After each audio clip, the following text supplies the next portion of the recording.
అది నల్లమల్ల అడవి పక్కన ఉన్న ఒక మారుమూల గ్రామం ఉండేది. అక్కడ ప్రజలు నివసిస్తూ ఉంటారు. ఒకరోజు బోరుగా వర్షం పడుతుంటే చిన్ని అనే ఒక పాప బయటకు వచ్చింది. 10 ఏళ్ళ పాప, చాలా తెలివైన పాప.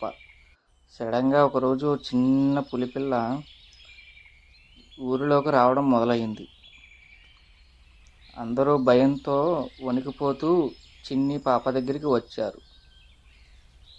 ఊరిలో ఆ పులిపిల్లను చూసి అందరూ భయాందోళనలో ఉన్నారు. అయితే ఇప్పుడు ఈ పులిపిల్లను చూసి దీని తల్లి పెద్ద పులి వస్తుందేమో అని అందరూ కంగారు పడ్డారు.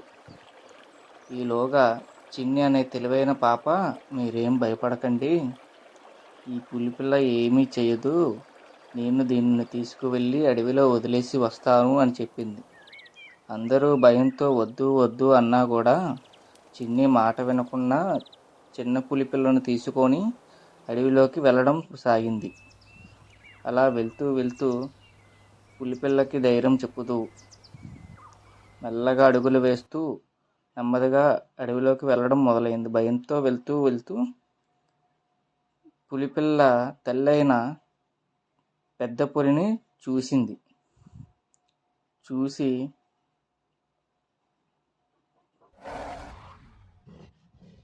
తనకి ఆ పులిపిల్లని అప్పచెప్పింది. దానికి బదులుగా చిన్నీకి థ్యాంక్స్ చెప్తూ చిన్ని ముందుకు వెళ్తుంటే ఓ చింపాంజీ చిన్ని వెంట పడింది. భయంతో చిన్ని పరుగులు తీయగా పెద్ద పులి వచ్చి చిన్నీని కాపాడి చింపాంజీని తోలేసింది. అప్పుడు చిన్ని హ్యాపీగా నవ్వుతూ పెద్ద పులికి థ్యాంక్స్ చెప్తూ వాళ్ళతో పాటు ముందుకు సాగి అలా చిన్ని వెళ్ళిపోతూ ఉంది.